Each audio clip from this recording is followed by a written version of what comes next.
you write in the book, there is no faith and no courage and no sacrifice in doing. Everyone is going to have a situation like that in some sense, because you'll be faced with illness in the people that you love and in crisis. And so it's a practical guide to coping with those sorts of things. And one of the things you do when you're overwhelmed by crisis is you shorten your time frame. It's like you can't think about next month. Maybe you can't even bloody well think about next week, or maybe not even tomorrow. Because now is just so overwhelming that that's all there is. It's like, and that's what you do. You cut your time frame back until you can cope with it. And if it's not the next week that you see how to get through, then it's the next day. And if it's not the next day, then it's the next hour. And if it's not the next hour, then it's the next minute. And people are very, very, very, very tough. And it turns out that if you face things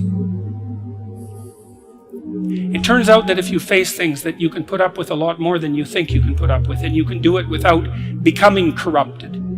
You have to be alert when you're suffering. You have to be alert to the beauty in life, the unexpected beauty in life. And you have to look for that little bit of sparkling crystal in the darkness when things are bad. You have to look and see where things are still beautiful and where there's still something that's sustaining.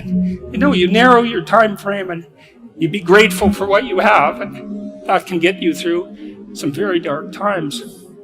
And maybe even successfully if you're lucky. But even if unsuccessfully, then maybe it's only tragic and not absolute hell. And you can do that, in the worst situation. You can make it only tragic and not hell. And there's a big gap between tragedy and hell. There's nothing worse at a deathbed than to see the people there fighting. The death is bad enough, but you can take that, as terrible as it is, and make it into something that's absolutely unbearable. And maybe I think, and this is sort of what I closed the book with, is this idea is that if we didn't all attempt to make terrible things even worse than they are, then maybe we could tolerate the terrible things that we have to put up with in order to exist. And maybe we could make the world into a better place.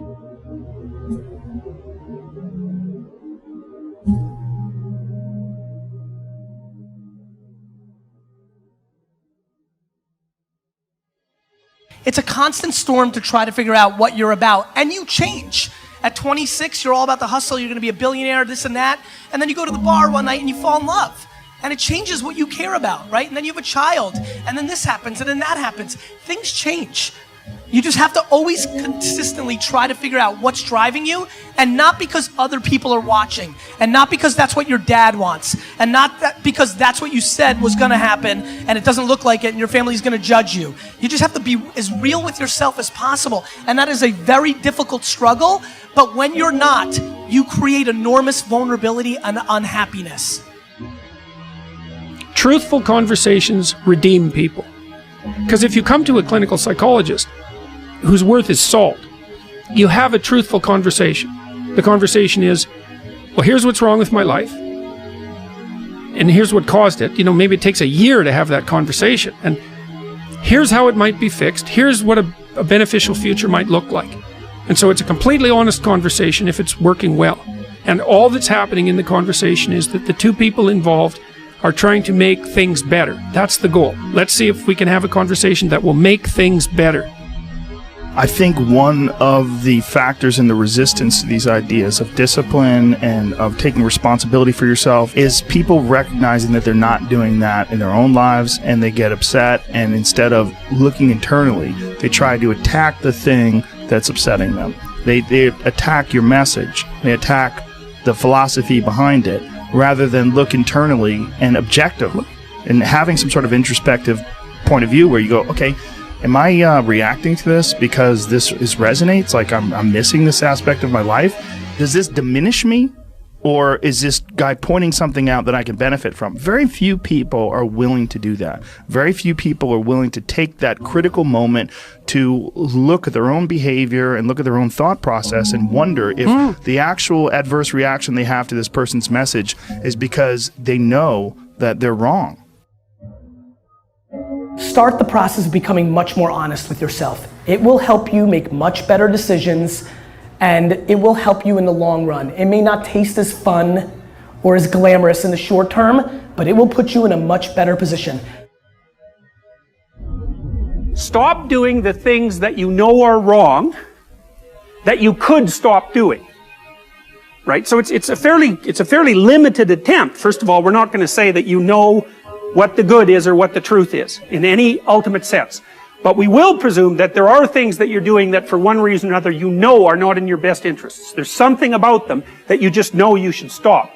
They're kind of self-evident to you. Other things you're going to be doubtful about. You're not going to know which way is up and which way is down. But there are things that you're doing that you know you shouldn't do. Now, some of those you won't stop doing for whatever reason. You don't have the discipline, or maybe there's a secondary payoff, or you don't believe it's necessary, or it's too much of a sacrifice, or you're angry or resentful or afraid. Who knows? But there's another subset that you could stop doing. It might be a little thing. Well, that's fine. Stop doing it and see what happens. And what'll happen is your vision will clear a little bit. And then something else will pop up that you will also know you should stop doing and that you could stop doing. And you could do that repeatedly for an indefinite period of time. And you know, that doesn't necessarily mean that you're going to ever be able to formulate a clear and final picture of what constitutes the truth and the good. But it does mean that you'll be able to continually move away from what's untruth and what's bad. And you know, that's not a bad start.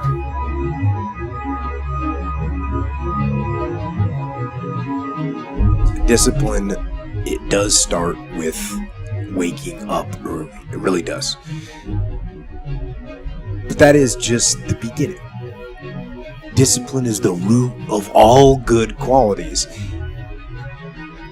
But you have to absolutely apply it to things outside of just waking up early. It's everything. It's working out every day, making yourself stronger and faster and more flexible and healthier.